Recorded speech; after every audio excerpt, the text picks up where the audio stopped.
Hello বন্ধুরা, আগামী 9 April বিশেষ করে আমরা আসাম এমএলএ ইলেকশন। তো এমএলএ ইলেকশনের বাচ্চাদের কাছে একটা সমীক্ষা নেওয়া তাইছি যে তারার দিলে বা মনে খেয়ে জিতিব এটা কইবার লাগে। বিশেষ করে আমরা 119 নম্বর সোনাই বিধানসভা আসনও দুইজন ক্যান্ডিডেট বর্তমানে মানে প্রতিদ্বন্দ্বিতায় আছেন। একজন হইল কংগ্রেসের আমিনুল হক লস্কর আর মানে অসম গণপরিষদ দলের একজন আছেন করিমউদ্দিন বড়বইয়া সাজু। তে আমি মিডিলও যে বোয়াত আছেন মেহেদি তোমার হইয়ার যে করিমউদ্দিন বড়বইয়া সাজু তো এজিবির দাঁড়াইছেন মানে হাতি প্রতীক চিহ্ন, হ্যাঁ। আর কংগ্রেসের আমিনুল দাঁড়াইছেন না কংগ্রেসও তে এই মানে হাত প্রতীক চিহ্নে। তে দুইজনের মাঝে খার মানে বর্তমানে জনপ্রিয়তাটা বেশি পৌঁছায় বড়বইয়া, হ্যাঁ সাজুর মানে হাতি প্রতীক চিহ্নে আগামীতে মানুষে ভোট দিবা। দেই তুমি কৌসাইন সোনাই সমষ্টিত কত পার্সেন্ট মানুষে তাই নরে ভোট দিবা মানে হাতি প্রতীক চিহ্নে? 90% এভাব, 90% এভাব। দেখরানি দর্শক মণ্ডলী আপনারা ছোটো বাচ্চারার কাছ থেকে সমীক্ষা নেওয়ার যে সোনাই সমষ্টিত করিমউদ্দিন বড়বইয়া সাজু মহাশয় আগামীতে জয়লাভ করবা, জিতিবা।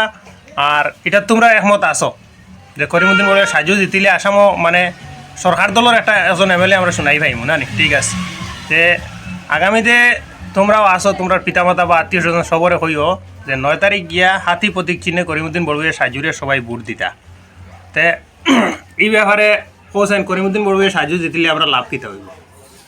সরকার দলের এজন এমএলএ ভাইমু আমরা অরুণোদয় পিএমওয়াইজি গো আর সরকারি রাস্তাঘাট সব ক্ষেত্রে সুবিধা হইব, পুরা বড় করে সব ক্ষেত্রে সুবিধা হইব না?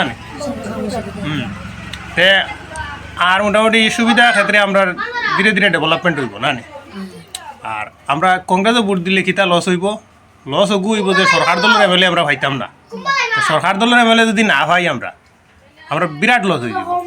আর এমন লস হইব যে সরকার দলের এমএলএ পাই না, যদি লস হইব আমরা সরকারি কোনো স্কিম এই সেই পাইতে অনেক অসুবিধা দেখা দিব। ঠিক না নি খোঁজেন? তে তুমি সবাই 9 তারিখে গিয়া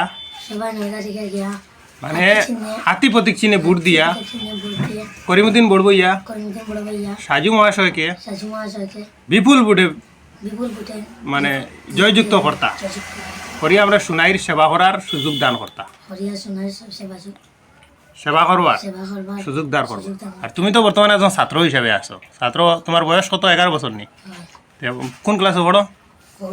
স্কুলের নাম লিটিল এঞ্জেল ইংলিশ স্কুল, হাতিগাল বাজার। আচ্ছা, যাই হোক, খুব সুন্দর কথাটা কইছো যে তুমিও একদিন ভোটার হইবে। 11 বছর এরকম বয়স হইতে আরও 7 বছর পরে প্রায় 18 হয়ে যাব তুমি একজন ভোটার বা ভোটদাতা ইলেক্টর হয়ে যাবা। এতে তুমিও পরবর্তীতে এইলা নির্বাচন আইলে ভোট দিবা যে জনপ্রতিনিধি নির্বাচন করতে আমরা বিবেক কীভাবে ক্রিয়া করতো, যে আমরা একজন সৎ, দক্ষ এবং অসম বিধানসভা বা দিল্লি পার্লামেন্ট যে কোনো জায়গাত একজন প্রতিনিধি ফাটাই দিলে যোগ্যতা যাচাই করিয়া ফাটাইতাম। ঠিক না? নেখো চাই তে আমরা সোনাই সমষ্টিত করিমউদ্দিন বড়বইয়া সাজু মহাশয়ের হাতি প্রতীক চিহ্নে ভোট দিলে সোনাই সমষ্টির ডেভেলপমেন্ট পাইব, একজন দক্ষ মানুষ, একজন ভালো ব্যবহারকারী মানুষ আমরা পাইব।